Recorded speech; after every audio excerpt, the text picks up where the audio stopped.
Ribuan guru honorer di Kabupaten Garut menggelar aksi unjuk rasa pada 14 Juni 2024 mengekspresikan kekecewaan terhadap pemerintah daerah yang dianggap telah mengkhianati janji pemberian kuota 2.000 guru P3K. Namun hanya 600 kuota yang disediakan, menciptakan ketidakpuasan di kalangan guru honorer. Persoalan ini mencerminkan tantangan dalam pengembangan manajemen SDM pendidikan dan upaya peningkatan mutu pendidikan di daerah tersebut.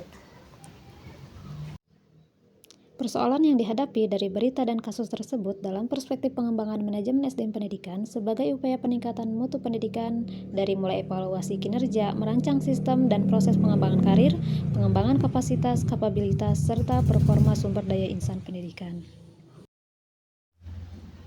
Evaluasi kinerja guru honorer menjadi krusial dalam konteks ini. Ketidakpuasan yang muncul dari janji yang tidak ditepati menunjukkan perlunya sistem evaluasi yang transparan dan adil. Evaluasi kinerja harus mencakup penilaian yang objektif terhadap kompetensi dan kontribusi guru honorer, serta memberikan umpan balik yang konstruktif. Merancang sistem dan proses pengembangan karir. Sistem yang jelas dan terstruktur untuk pengembangan karir akan memberikan motivasi kepada guru honorer untuk meningkatkan kualifikasi mereka. Dengan adanya jalur karir yang jelas, guru honorer akan lebih termotivasi untuk mengikuti pelatihan dan sertifikasi yang diperlukan untuk memenuhi syarat P3K. Pengembangan kapasitas dan kapabilitas. Pemerintah daerah harus menyediakan program pelatihan yang relevan untuk meningkatkan keterampilan pedagogis dan manajerial pada guru. Ini termasuk pelatihan dalam penggunaan teknologi pendidikan, metode pengajaran inovatif, dan manajemen kelas. Dengan meningkatkan kapasitas guru, diharapkan mutu pendidikan di Kabupaten Garut dapat meningkat secara signifikan. Performa sumber daya insan pendidikan harus diperhatikan melalui kebijakan yang mendukung kesejahteraan guru honorer. Kesejahteraan yang baik akan berdampak positif pada motivasi dan kinerja mereka. Kebijakan seperti insentif finansial, jaminan kesehatan, dan dukungan psikologis dapat membantu menciptakan lingkungan kerja yang lebih baik bagi para guru honorer. Soal kedua, untuk meningkatkan rata-rata lama sekolah dan harapan lama sekolah di Kabupaten Garut, perencanaan strategis SDM pendidikan harus dipertimbangkan dari beberapa aspek, termasuk hubungan organisasional, budaya organisasi, dan learning organization. Berikut adalah beberapa strategi yang dapat diterapkan. Yang pertama, hubungan organisasional, di mana ada koordinasi dan sinergi untuk meningkatkan koordinasi antara lembaga pendidikan, pemerintah, dan masyarakat untuk memastikan bahwa semua sumber daya digunakan secara efektif. Kemudian ada pengembangan sistem, di mana mengembangkan sistem informasi yang akurat untuk memantau capaian pendidikan dan memberikan umpan balik yang tepat. Yang kedua, ada budaya organisasi, di mana kultur pendidikan mengembangkan budaya pendidikan yang mendukung peningkatan kualitas pendidikan. Ini dapat dilakukan dengan mempromosikan nilai-nilai pendidikan yang tinggi dan menghargai prestasi siswa. Yang selanjutnya ada partisipasi masyarakat, untuk meningkatkan partisipasi masyarakat dalam program pendidikan seperti program bantuan belajar, mentorship, dan lain-lain. Yang ketiga ada learning organization, pengembangan keprofesian guru, melakukan pengembangan profesionalisme guru melalui pelatihan dan workshop yang berfokus pada metode pembelajaran yang efektif. Yang kedua ada inovasi pembelajaran, mengembangkan inovasi dalam metode pembelajaran seperti penggunaan teknologi edukatif, proyek berbasis masalah, dan lain-lain. Yang ketiga ada evaluasi dan umpan balik, di mana melakukan evaluasi yang terus-menerus dan memberikan umpan balik yang konstruktif dapat meningkatkan kualitas pendidikan. Soal ketiga, dalam konteks manajemen SDM pendidikan terdapat beberapa isu strategis yang muncul dalam merespon tantangan era disrupsi melalui sinergitas ekosistem pentahelix dalam kerangka Merdeka Belajar dan Kurikulum Merdeka. Berikut adalah beberapa isu strategis beserta penjelasannya.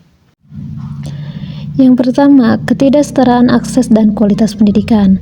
Kebijakan Merdeka Belajar memberikan kebebasan kepada sekolah untuk merancang kurikulum mereka sendiri yang berpotensi menciptakan ketidaksetaraan. Sekolah dengan sumber daya yang lebih baik dapat mengembangkan kurikulum yang lebih berkualitas.